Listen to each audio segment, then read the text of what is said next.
এই জায়গাটা থেকেই আমার জার্নিটা স্টার্ট হয়েছিল। তো এখন তোমরা ভাবতেই পারো যে এই মেয়েটা কি বলছে, কিসের জার্নি স্টার্ট হয়েছে।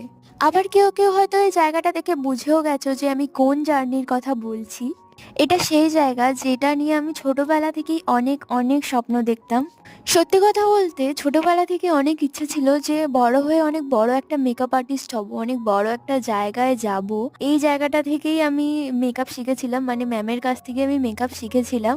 সত্যি কথা বলতে ম্যাম না খুবই ভালো। আমি মেকআপ সম্পর্কে সত্যি বলতে কিছুই জানতাম না, ম্যাম আমাদেরকে হাতে ধরে অনেক ভালো করে শিখিয়েছিলেন। সেই দিন ক্লাসে যাওয়ার পর ম্যামের কাছ থেকে পাই এই গিফটটা।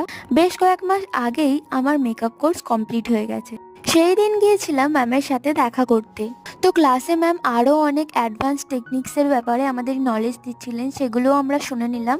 তোমরা তোমাদের স্পেশাল ডেতে আমার কাছ থেকে মেকওভার নিতে চাইলে আমাকে কমেন্টে জানিও। আর